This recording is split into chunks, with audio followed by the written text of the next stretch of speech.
Welcome back to another episode of Buckle Up, an ultra running conversation with Simon and Brian. How are you doing, Simon? Brian, my knees were hurting a few days ago. I'm right back from the Alps where we did Tour du Mont Blanc with Nora, self-support. That didn't go as planned. Unfortunately, Nora sustained an injury. If you want to know more, head up to my channel. But I also did Tour des Géants, 200 mile or 230 miles in the Alps, 80,000 feet of gain. It was absolutely crazy race, the race of my life. So that was fantastic. But how about yourself, Brian? How are your knees? Simon, hope Nora's feeling better. I saw pictures of her ankle through our inner connections, but uh, I am doing well. I had a great weekend. I went to Run Rabbit Run in Steamboat Springs. I paced some friends and hung out with some of our community in from Florida in Steamboat Springs, and it's always a great weekend up there. It's super fun. Colors aren't quite popping just yet. I think we got another 2 weeks. This year seemed to be a little later than it has been in the past, but always a welcoming community, super fun, and just kind of excited to kind of get out of town for a couple days and um, go share in the excitement of the race. It was great. Yeah, we had for those who saw my Leadville movie, John, who paced me like 25 miles, did Run Rabbit Run, and he finished. So congratulations. I don't know how were the condition this year, but Run Rabbit Run is a challenging race. You know, you go up the mountain pretty much right away at the super steep 4,000 feet, maybe. I can't remember, but just remember it starts pretty much right away with the kicking the nuts. So a big Yeah, there welcome was to the mountain. we had some great turnouts locally from our just our Roaring Fork Valley residents. Gib Kentz was second overall in the Tortoise division, and he lives here in Glenwood Springs. He's a longtime local and a great guy, so I got to see him. Kevin Hadfield was towing the line. We had him on the show in the past. Um, and John Lynn, that you mentioned, who paced you for a little bit, we connected you with him to get some miles done, and he successfully finished as well. So great turnout locally for our little community. The conditions were pretty mild, quite honestly, at least in my opinion. I'm sure everyone else has their own depiction of what it was for them. But compared to last year when I did actually the race, I thought it was a little bit warmer. It didn't seem as hot either. At least up high, it didn't. In the sections that I paced 50 miles. So I did the Olympic Hall, um, Warner and Mount Warner climbs all the way back home. So it was a lot of fun. But do you remember way back in May, Simon? We did, gosh, we did another race that My was pretty first popular. 200, yes, of Yes, your course, first 200. That's right. Cocodona. Now you're a seasoned veteran. Yep. Cocodona 250. Yeah, that was a great time. We were successful in that couple of days that we were out on the course. I ran into another fellow runner. Her name is DeShawna Joe, and she's our guest today. We just got off the call with her. What a wonderful story she brings to the table. Some tragedies struck her family, and she's trying to make lemonade out of lemons.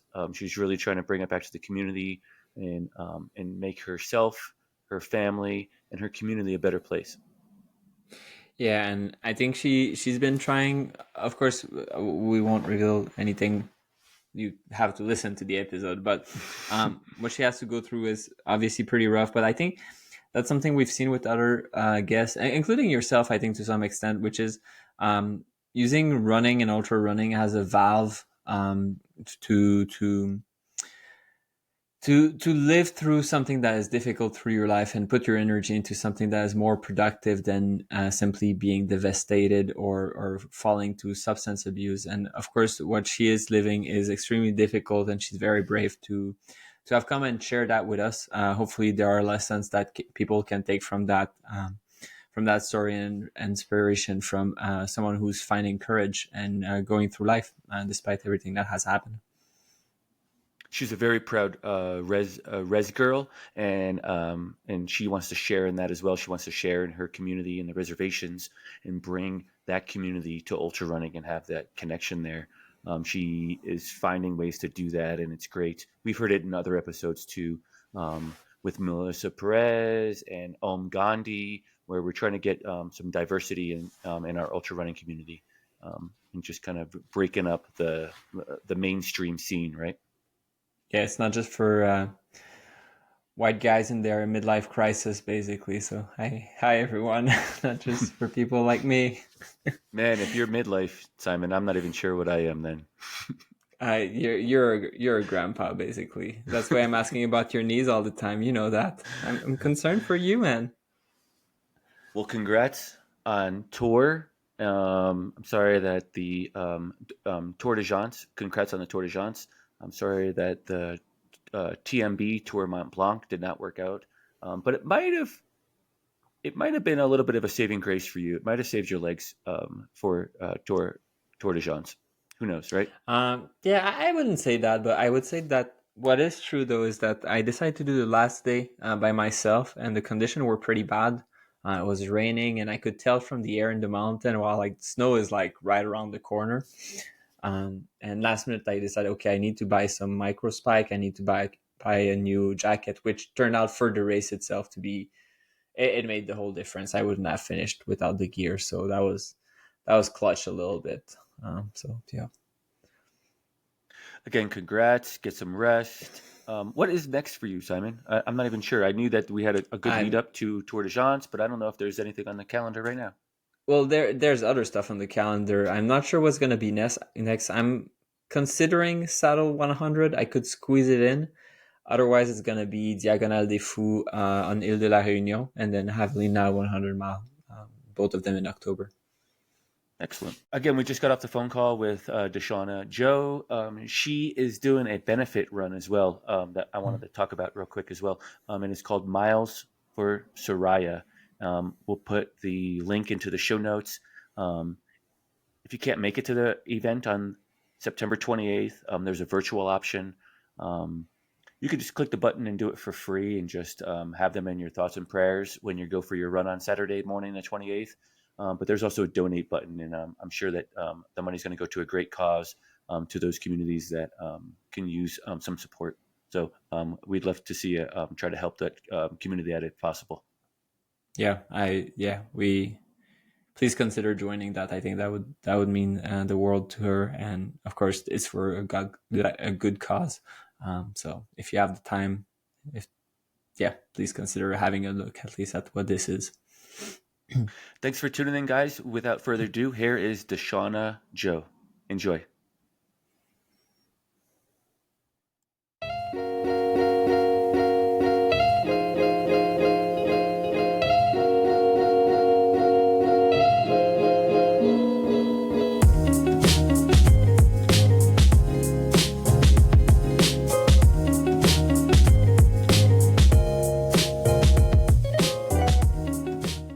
Good evening, DeShawna. Thanks for being on the show with us this evening. How are you?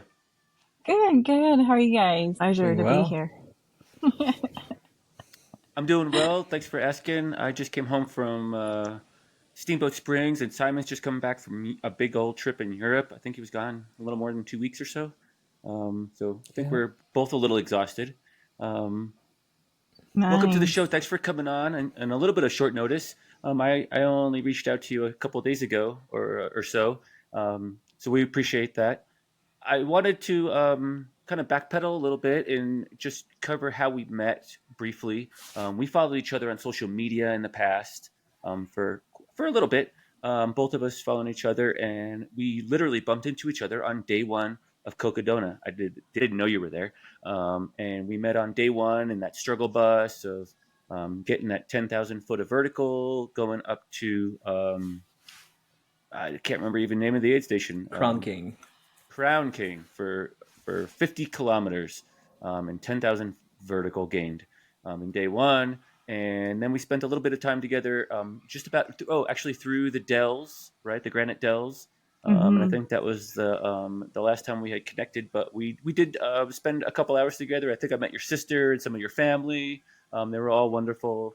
It was really a pleasure to meet you in that circumstance.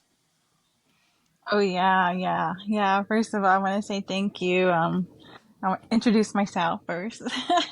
My name is DeShawna Joe, and originally from Rock Point, Arizona. I'm Native American, and I usually say my clans. It's Tkachidin Shlon Tulkane Bashichin, Lashe Dashe Traban Dashinale. So I'm just gonna put that out there because that's how we introduce ourselves as Native Americans.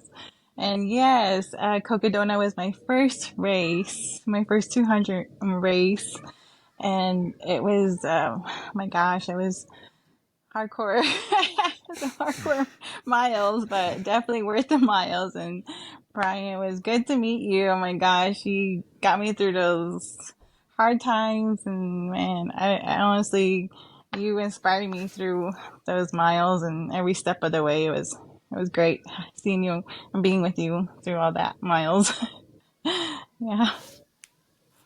Well, it's equal. It's I think Simon can attest to this too. When you connect with somebody, it kind of takes your mind off the miles that you're actually doing. And we had a wonderful conversation for probably half a day. What it seemed like. Mm-hmm.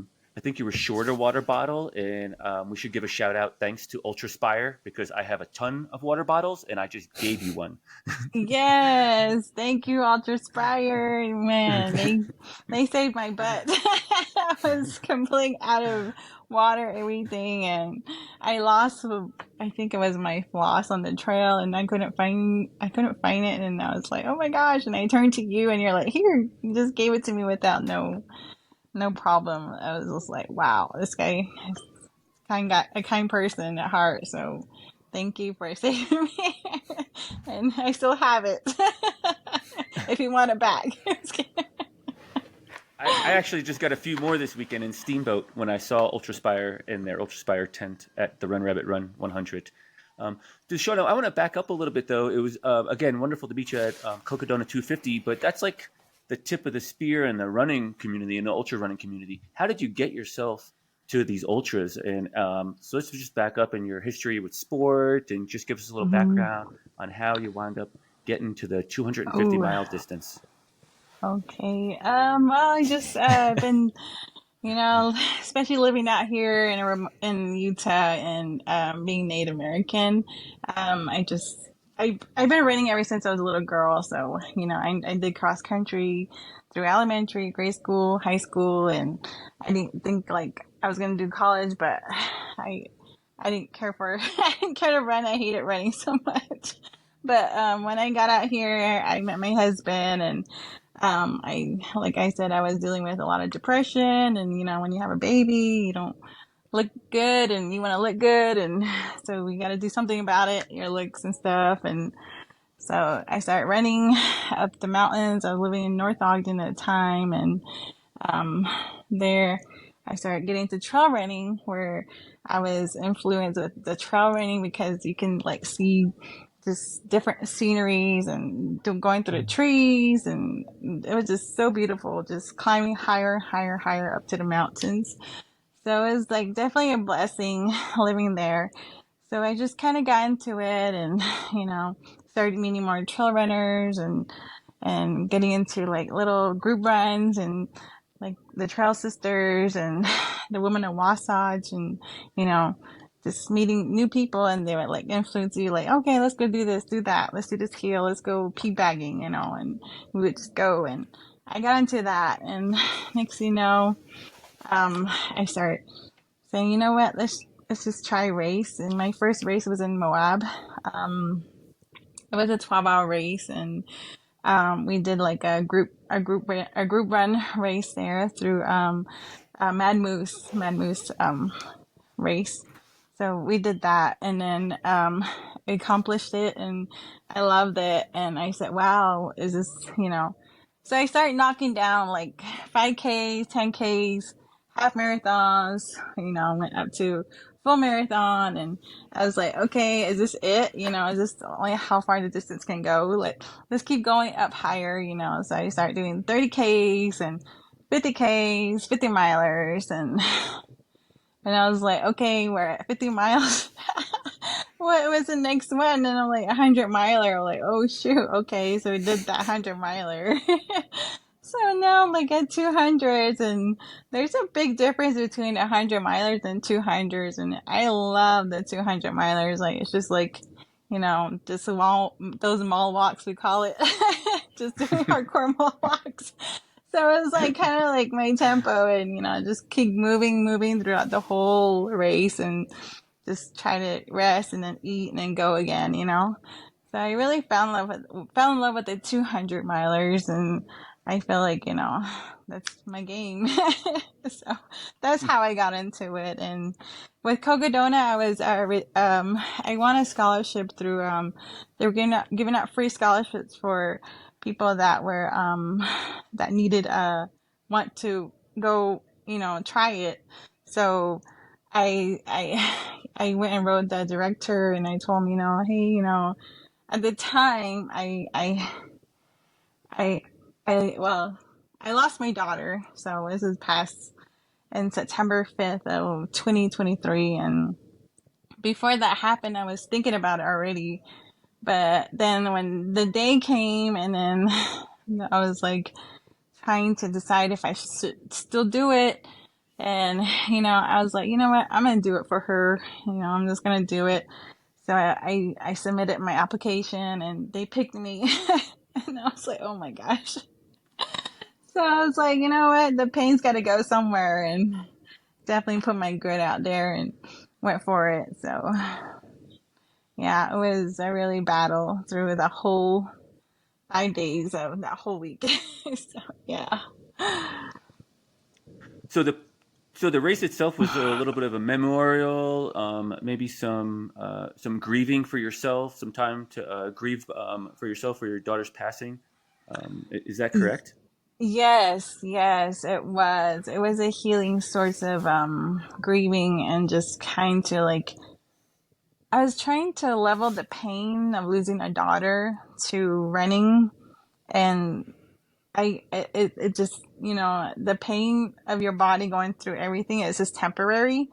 But when you lose a daughter, it's like, and that's like your heart is broken forever, and there's no other pain in this world that just, equals to that. Like every day, every morning you wake up, you're just like, oh, she's gone. But then with running and ultra running, it's like you can heal, you can do something to recover, you can walk it off or whatever, but nothing equals to that pain. And man, it just really like hits you a lot every day. But I try to, right now not accept it, but just move with it, live with it, learn how to grow with it, and do better as a mother, and be like, influence and inspiration to my people, because there's a lot of Native Americans that turn to alcohol and to drugs, and especially with grief, losing somebody, it's so easy to turn to it. It's so easy to numb it. It's just, I've done it, and it's not worth it. And right now I'm like trying to live a sober life, trying to do better for my kids and be a good example. And it's hard, but you always have to remember why you're doing it, why you want to be clean, why you want to do better.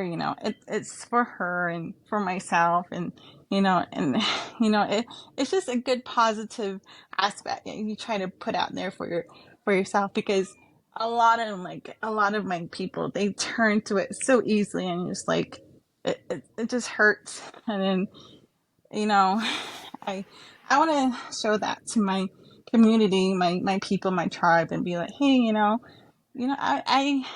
feel like I feel your pain, and you don't need to do that. You don't need to, turn to that. You can always do better tomorrow, or the next day, or the next week, next month, because there's always another day you can wake up to. And it's it's sad that a lot of my people don't think like that, and I want to be try to put that out there for them. Well, well, it sounds like you use because the race itself is one thing, but it's also the month leading up to the race, all of the preparation, all of the training, and using running as an outlet for a mental outlet, but also a physical outlet that is more productive than substance abuse, which is an easy outlet sometimes when you need to numb the pain using running and your health, which is definitely productive and inspiring. Um, I'm curious as to the month that and the training that led up to that. It must. I mean, I'm really sorry to hear about your daughter. I didn't know that. It's very sad, and I'm sure it's extremely difficult to deal with. And I feel, is this something that comes in waves for you? That sometimes it's a little bit harder to deal with than other times, and how did that affect your preparation in the lead up to the event? Oh yeah, yeah. Every day is a battle. Every day, like every second, it's like living day by day thing. And I'm only human, and I always think about what I would do, but you know, just thinking about my kids is like an inspiration. Like I can't, I don't want that for them. Like basically I'm trying to cut a generational curse, in my line. Mm. That's how I feel like I'm gonna do better for that. And, I want them to see that. And yeah, every day is a battle and I just have to get up and keep moving, keep myself busy and be like, okay, I'm gonna go run.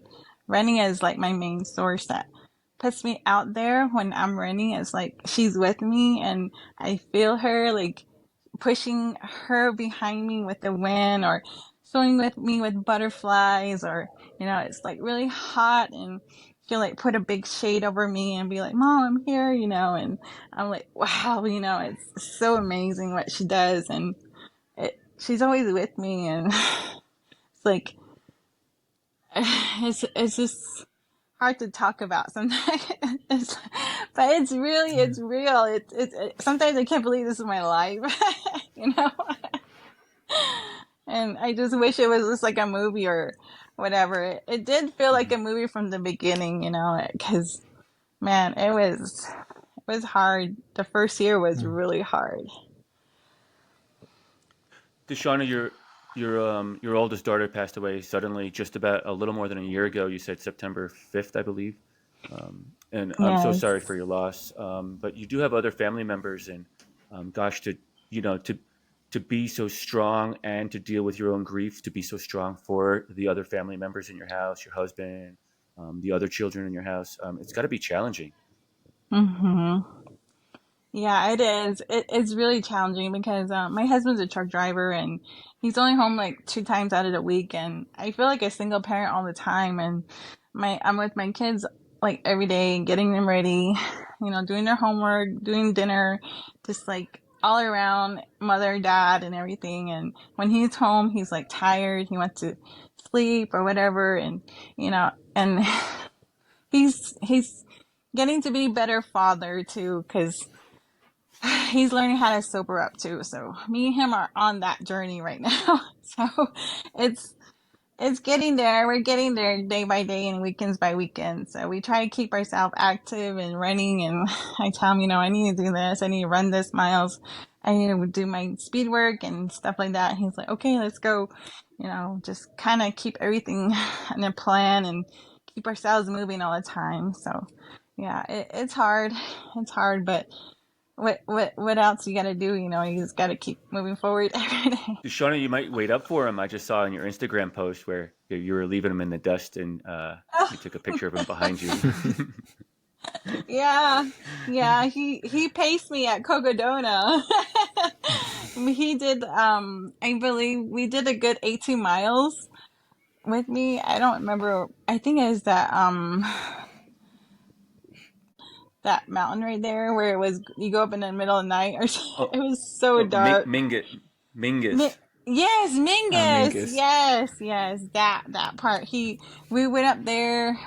He went and paced me like halfway, and man, we walked all the way back down, and we actually like did. I got really sleepy, so we pulled off the trail and we slept underneath the stars for a while. So that was like a bucket list for us, and we're like, who does this? Who else is gonna do this? At least we roll it with our our space blankets, and we just roll up. Man, those space blankets are really coming in good hands, and I was loving them.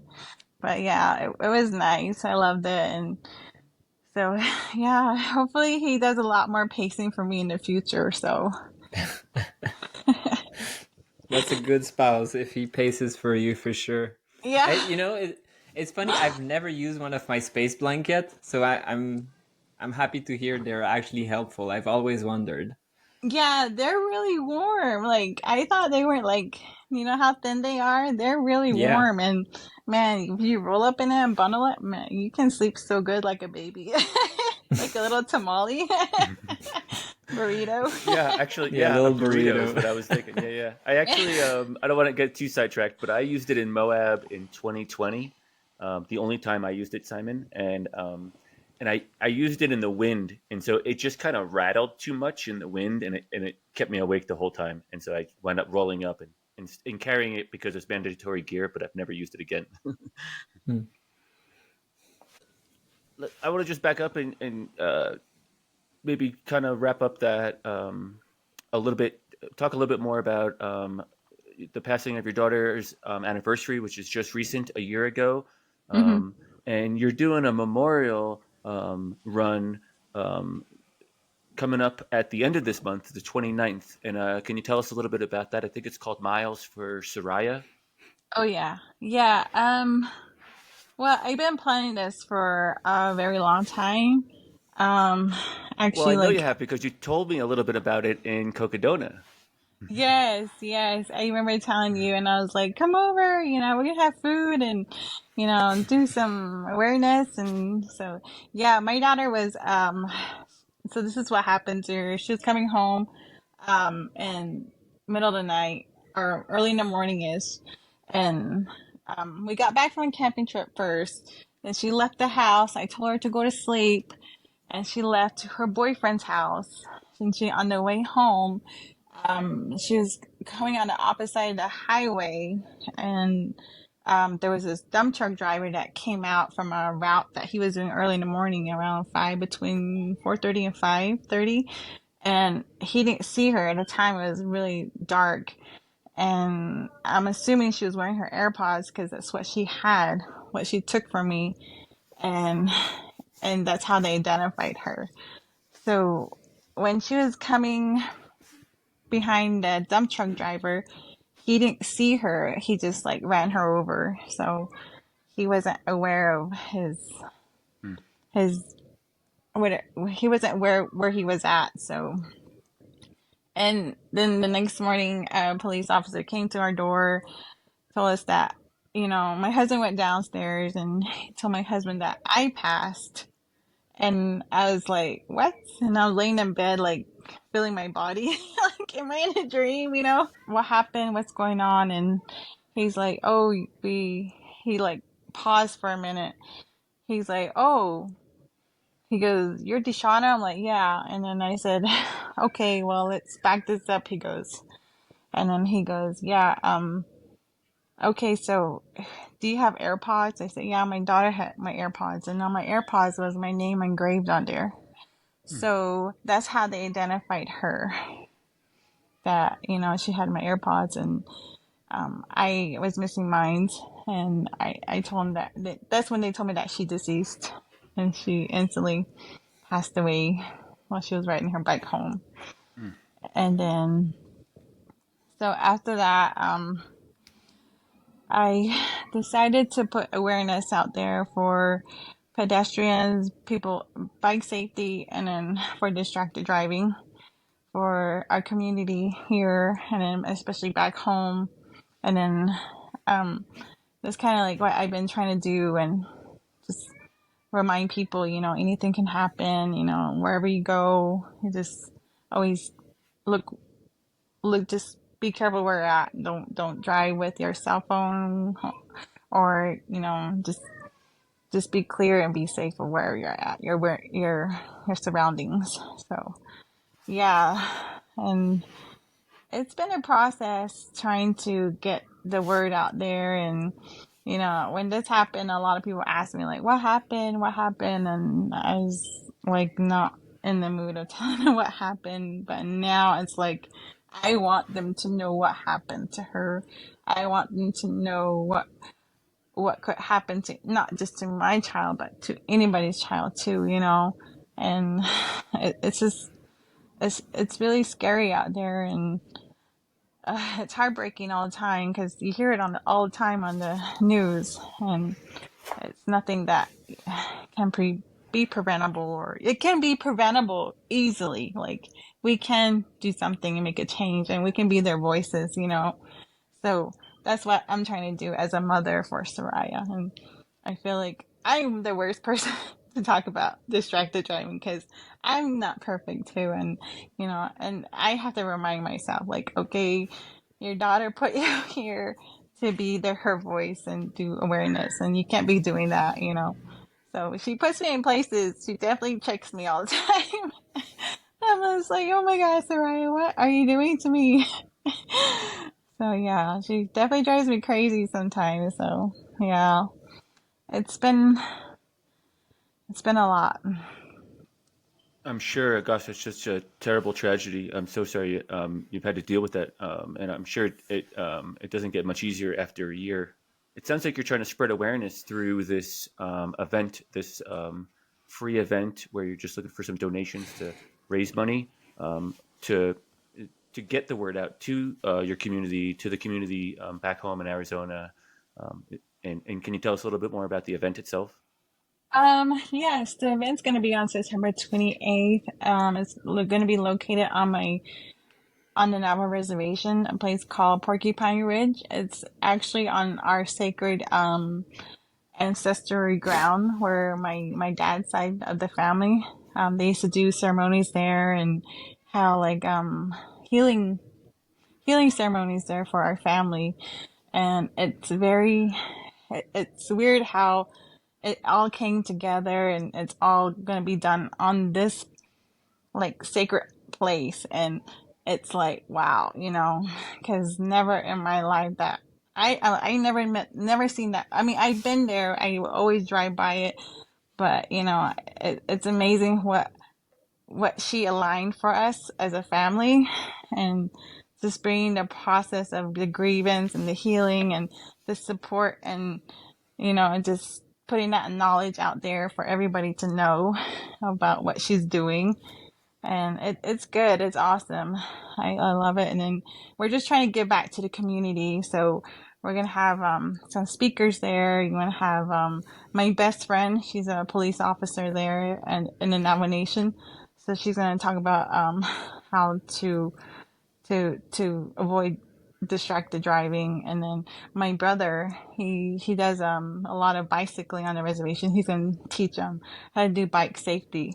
And then we're gonna give out like just give food, give speeches, and we're gonna have entertainers there, and we're just gonna give out raffles and prizes, and just give to the community back. How big is the community where you live? Because this is obviously a pretty big tragedy. So I'm curious also what was the broader impact of something like this happening to your daughter?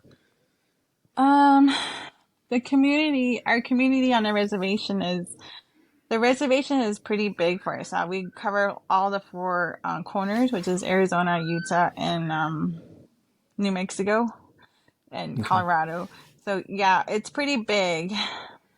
So it's a good I'm hoping like good 200 people are coming, because right now we're at like 50 registers.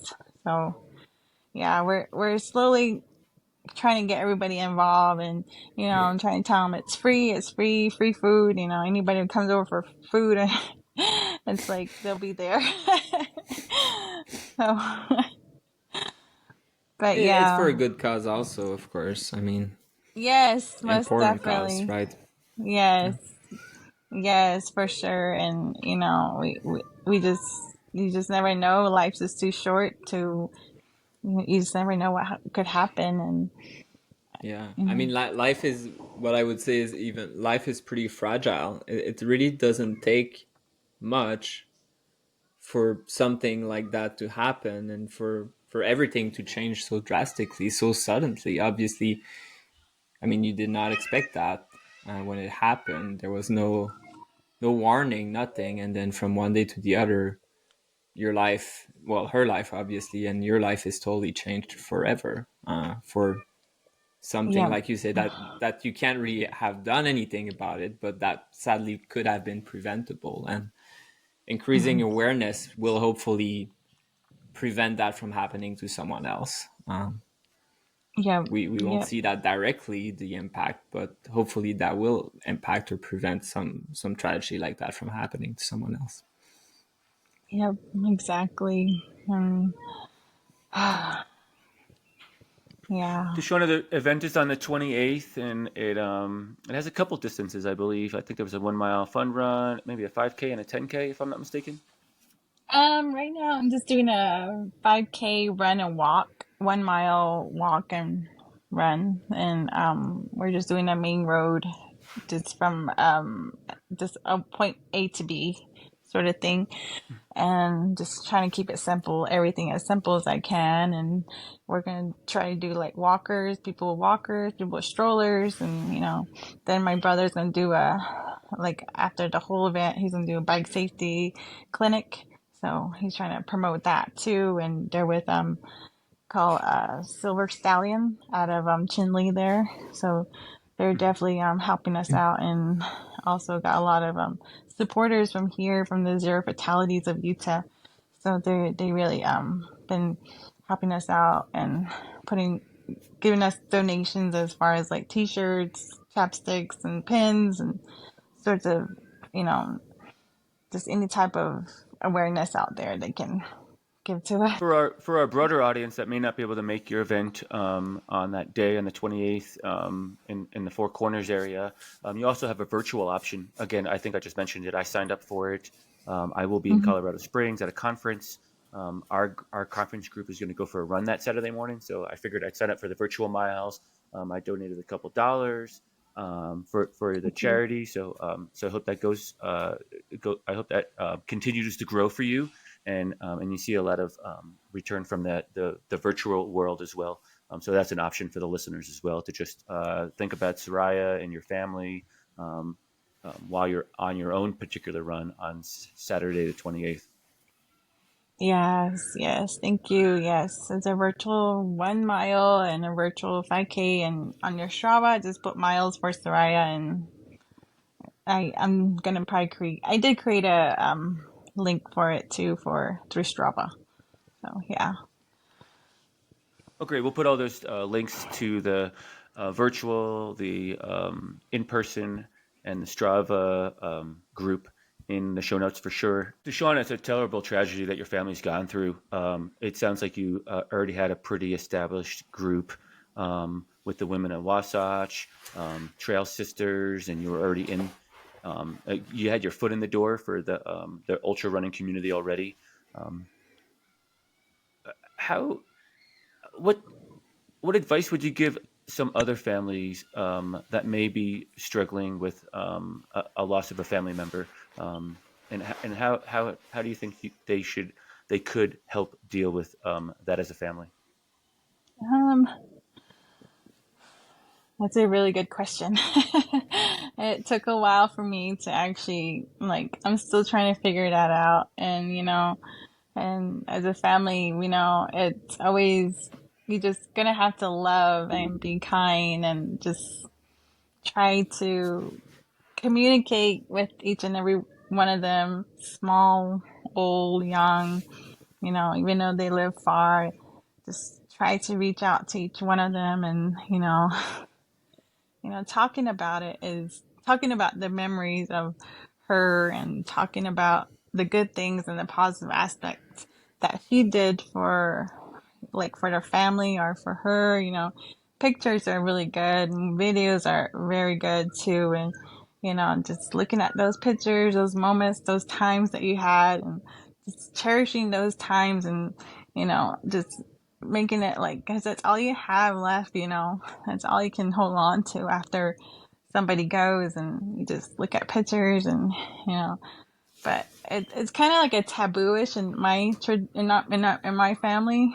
It some like our elders, they don't really like having pictures in our household because it's like, we don't want to always think about the sad times and sad thing about that person. But yeah, in some families it's tabooish. But for me, I can't, that was my baby, so I have to really, she's my baby forever, and I'm not gonna, put her away or whatever. I'm always gonna put her out there and talk about her and, just what she used to do, all the positive things. And that's just how I get through every day. And I tell her sisters, this is what your sister used to do, you should try to, look at those things. And therapy, a lot of good therapy gets through family therapy and individual therapy and going to your traditions too, like healing ceremonies, coming together, and that helped me out a lot because you had to be open to everything and be vulnerable to everything around you, and just have to take everything one step at a time and one day at a time. Yeah, I mean, not to make cliche parallel, but I feel that that's also how you run a 200-mile distance, is you take care of yourself and you go one step at a time. You don't really think necessarily about the end goal, but you focus on forward progress, and you're kind to yourself. Sometimes you're tired. Sometimes you need to sleep with your husband in a space blanket. That's okay. We do that, and we'll keep going later. We're not perfect. We're human, and grief is a process, of course, a difficult process that unfortunately everyone at some point in some form will have grief. I Mm-hmm. think your situation is particularly sad. I think we always look to grief in the other direction, someone who's older than us, but it happens in that direction and makes it even harder for you. And I think it's very brave of you to come and discuss about that. Hopefully that's lesson that can be helpful to other people that live similar situation, and they can find strength themselves, and be kind to themselves, also knowing that, look, sometimes you'll cry, sometimes you'll be angry, sometimes you'll be upset, sometimes you know that's how it is, Yep. unfortunately. Oh yeah. Yeah, it's definitely twists and turns. Hmm. But praying a lot helps a lot, praying to a higher power, and definitely keeps it going too. Were So, you very spiritual before also, or that's something that has kind of renewed your spirituality? I've always went to church with my kids, and I always try to, we always try to pray every time we eat, and she knew the Lord, my baby knew the Lord, and, and she kind of talked about it. That's the crazy thing. Like before this all happened, like she would tease me and be like, "Mom, what happened if this happened?" And I'll be like, "What? What are you talking about? Like you don't talk like that." I would tell her that, like you're asking for it, and she'll be like, "I don't know. It was just a weird thing that just happened, and it's crazy because the way it happened, it just happened so fast, and." After like whole year went, like now I think about those times that she would tease, and she would always have wear a cross, or she'll have like a jacket with angel wings on there, and it was just crazy because she was only 16 when this happened. Too young. Your story really touched me when we were out on the trail. I know we put our defenses down just slightly more when when we're suffering a little bit on the trail and those ultra marathons and the 200s, and gosh, you sharing your story about Soraya with me. I mean, like it was just amazing, like to hear the story and to see how you're dealing with the grief and that you're out there still charging and putting one foot in front of the other, and it's just admirable. All the things you're trying to do for yourself, not only for yourself but for your family and your community um, as a whole. Like you're not seeing it just about you. You're trying to better your family. You're trying to better your community Mhm. by making some small changes. It's really admirable. Thank you. Yeah, I mean that's all I can do is try to do better than today. Do better what do better for tomorrow every day, you know. Just try to live a better life. So she definitely taught me a lot, and you know, it's crazy how I always say like my life is like this, like it's a nightmare every day waking up, and I just have to smile through the pain, like every day. Yeah, and I think it's commendable also because that's true, but life goes on and you have other children. And as you said, you want to set a positive example for them, because you could easily, like you've mentioned, fall into despair, fall into substance abuse, depression. But what about your other children? That could create a cycle that would be negative for them. So thinking about them and about yourself and being strong for your family also is pretty important. Difficult, of course. It's very impressive that you're able to do that. Thank you.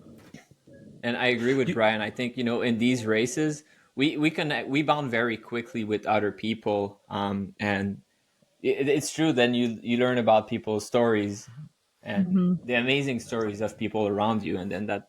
I mean, honestly, if I had been running with you, I would feel that my problems in my life are pretty small. I would say, yeah, it's okay.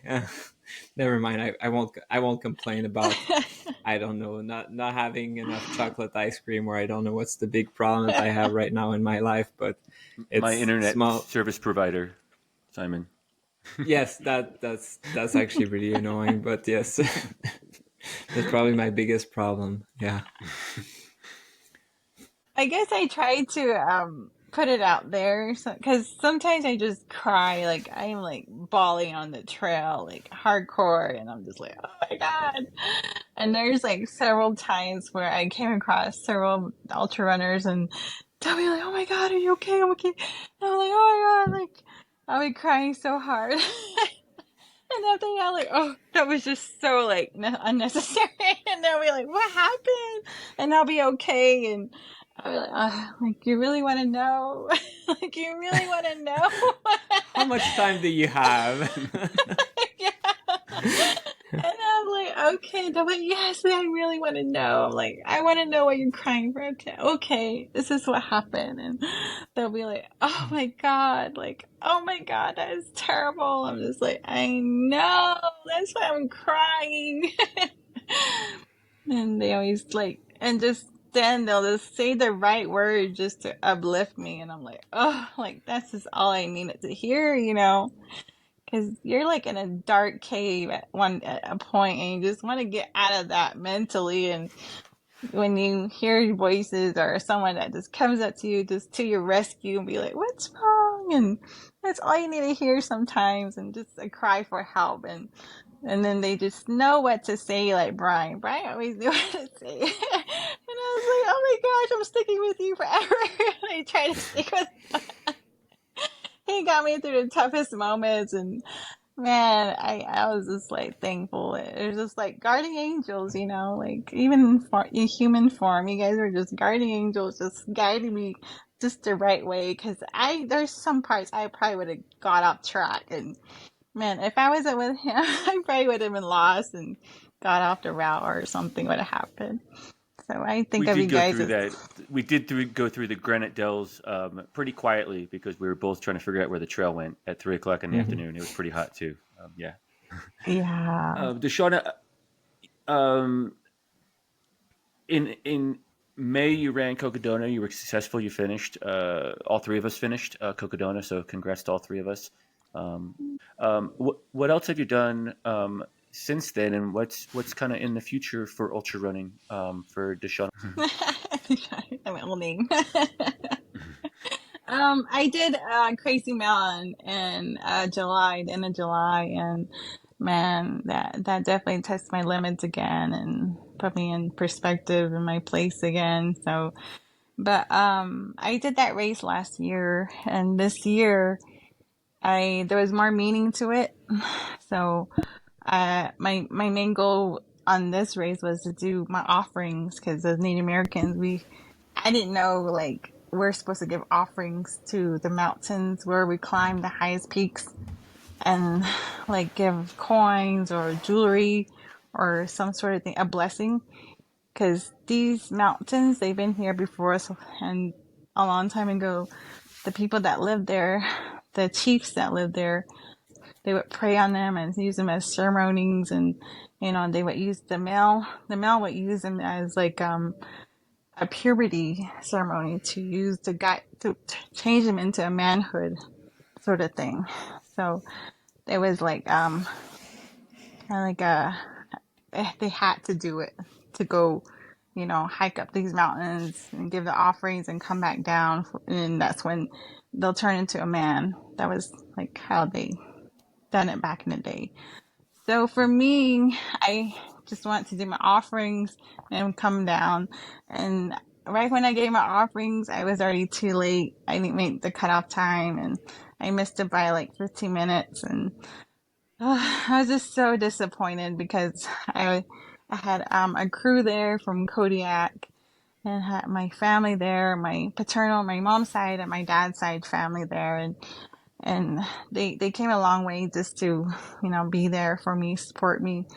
And it was like I just felt so defeated. And I was like, oh no, they wanted to see me finish, but it didn't happen the way it goes. That's just how life is. Things don't happen the way it goes sometimes, and I found that out again. So it was it was a blessing to be up there in the mountains with everybody again. And I was just happy that I didn't get hurt or nothing. I was okay. Everything was good. I still had all my toenails and no blisters, and everything was good. So I was just thankful. I wasn't injured or nothing. I just didn't make the cutoff time. So that was, a challenging race, and it's a good 24,000 vert altogether total, and it goes through the crazy mountains of Lennep, Montana, and there was a good 100 runners altogether, I believe, close to 100 runners. Yeah, so and it was meaningful because it's on an indigenous land on the Crow Nation, so it meant more, and it was more humbling to be there. But last year when I did the race, I finished. This time I didn't. So I was like, I'm okay. I didn't. I know the pain, how long it took the pain and everything to process. So I was like, no, thank you. I think I'll stick with my 200s. Yeah. So you prefer 200s now? Oh You're yeah. hooked to that? Yes. Yeah. I love the 200s. What's on your radar then, DeShawna? Ooh, my radar. Okay, you really want to know? Yeah, let's spill it. Let's hear it. Oh, I'm trying to go for the Triple Crown next year. Nice. Yeah, and Nice. I have the 300, the Monster 300 on my list too in April. Are you signed up for it? Yes, I'm in it. Me too. I'll be there. Oh, you're in I got now, pulled Simon? from the wait list. Yeah. Nice. Yep. Yeah. I might be there volunteering as well. Oh, Volunteering, cool. just volunteering, not racing. Nice. You have time to change your mind, Brian. I know. I bet you that wait list is pretty far. All right, so all of Candace's races, so four 200 plus milers, huh? Yep. Gonna be a great year for you. Yeah, that'd be great. It'd be a huge Yeah. challenge. That'd be awesome. Oh yeah, it's all for my daughter, and I definitely want to be the first Native American woman to accomplish all that, and it definitely mean a lot to me, and show that anything's possible, and we can get through grief or any type of pain, and just got to keep moving forward. I know it's a logistical question, but when is signed up for the Triple Crown? I signed up, I believe it was in Oh, so you're April. already signed up. Okay. Yeah. Okay. Yeah. Yeah. I think when because I I think felt when like you that's a 1 year in advance kind of thing. So okay, so I you're in think when already. I think when the first one opens up, you have to kind of commit to it there to go through the process of the other lotteries. Yeah, I remember Cool. I was talking to you about it, Brian. Remember? You're like, That's a lot of money. I was like, yeah, I know. Like,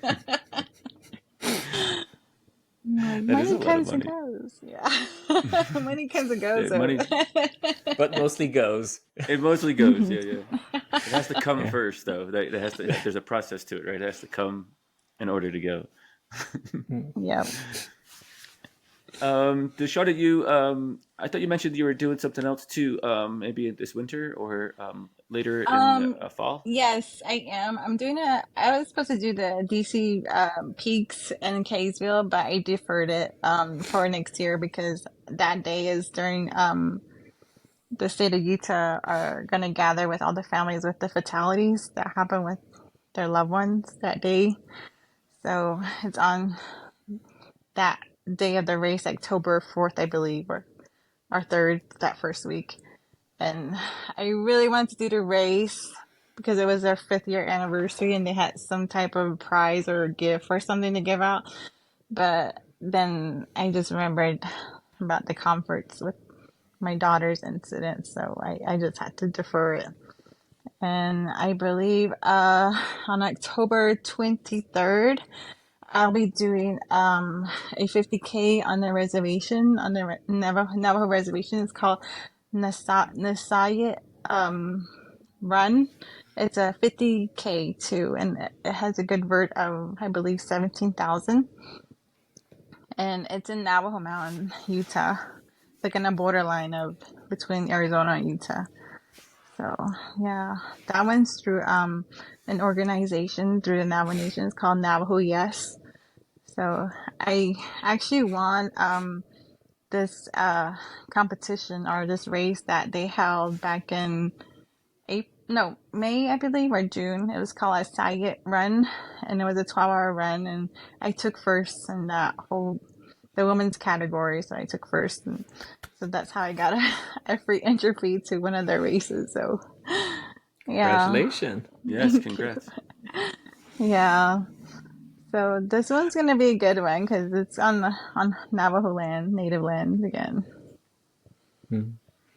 DeShawna, it sounds like you're doing a couple of races that are on Native American lands through some organizations that are trying to get, support Native Americans in exercise.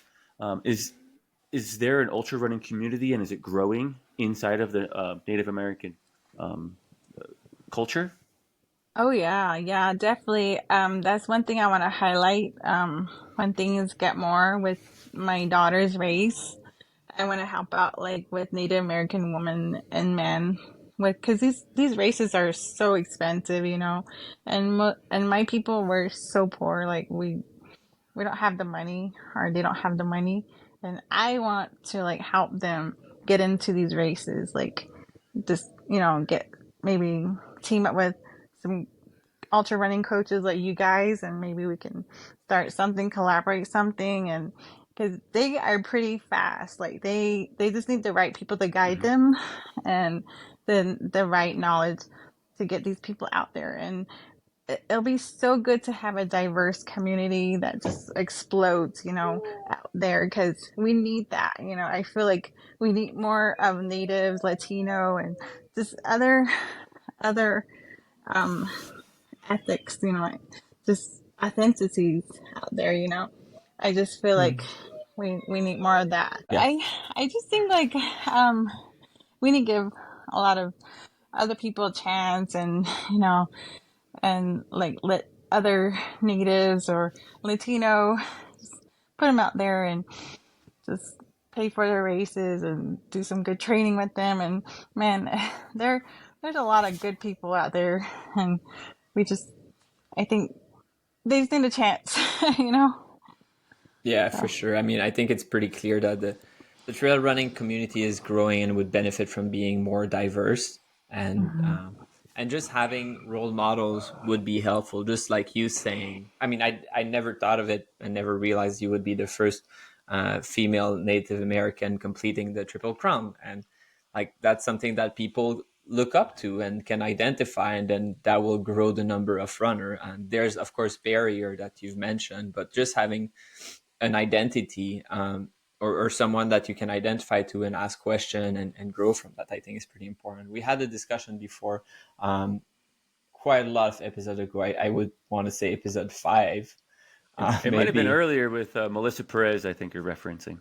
Yes, exactly. With Melissa, that was basically her mission, was to encourage women and Latino and Latina to race more, to run more trail running. And I think, especially when you think about Native American, you're very connected to nature, obviously. I mean, maybe that's a cliche, but I think that's Oh very yeah. true. And trail running is very close to nature and taking care of the environment. So I think there's a lot of synergy in terms of value, or alignment in terms of value, that makes so much sense. So I would encourage race director to look into what you're saying and try to potentially work with the organization to favor that and favor that diversity, which would make the trail running community so much stronger. Oh yeah, most definitely. And that's what I want to do. Like some of this money I want to help with some Native Americans, ladies and women. And there is a bunch of us like that live, um mostly us ultra runners that are like in these races. We live out remotely, like some of them live in Washington, some of them live in um Phoenix area. And then a few of them live on the reservation, and then some of them live in Moab and up here in Utah. And I feel like they're scared. They're scared because they see of they're just intimidated. But it's not about that. It's about the grit in it. It's not how fast you are. It's not your IQ or how you look. It's all in the grit of the sport. Yeah, it's about the Yeah, will of pushing yourself and pushing your limits. There's just a handful of people that are fast enough to call themselves fast. Everyone else is just a mid packer that is barely finishing, but that is finishing if you have a strong mind. And I think that's something that a lot of people can connect and grow from these experience. The experience that can be near spiritual, especially on a long distance like a 200 miler, where you go so high and so low in terms of how you feel, and you really have time with yourself, time with your pain, and time with others. to piggyback on what Simon was saying, we are well aware inside of the community that the ultra running community is very giving, very friendly, very accommodating. Apparently, they give out water bottles to people that don't have them, like I gave to you, DeShawna. I'm just teasing. But we are a really giving and caring community. I just saw it at Steamboat, at Run Rabbit Run this weekend. We've been seeing it all season long for the last couple of years, all those things. But if you don't know that, you have to have that experience in order to know that. And so we'd love to see, the events become more culturally diverse. Greater women populations participate to equal out the overabundance of men in these events. It seems like the top 10 are really racing. The rest of us are just challenging ourselves. I really think that's kind of how our community is built. And I think we can do better as a community too, like all of us. Like now we know how it is out there. Now we know what we can do to make it better and to bring up a lot of, you know, a lot of different runners incorporated from different parts of the nation, the states, and like we just need to put them out there, and especially women, I feel like a lot of ladies need to get involved more. DeShawna, we appreciate your time. I love sharing your story. I've been telling Simon about having you on the show for quite a while, and it worked out this week. I'm glad it worked out around the time of your event. I hope that you're able to raise a lot of money and funds for those special groups that you're trying to support in your mission. I'll put all the information in the show notes. Where can our guests find you at, DeShawna, if they wanted to connect with you? I'm on both. I'm on social media. That's going to be Facebook and Instagram. So it's my first name on Facebook, DeShawna Joe, and then Instagram is going to be Forever SoRaya's Mom. So yeah, that's 3 words. That's where you can find me at. We'll be in touch. I'm sure, DeShawna, I'll see you soon. But for now, we appreciate your time and have a great evening. Yes, thank you guys. Thank Yeah, thanks. you. Thanks for sharing with us. Great discussing with you. Yes, thank you.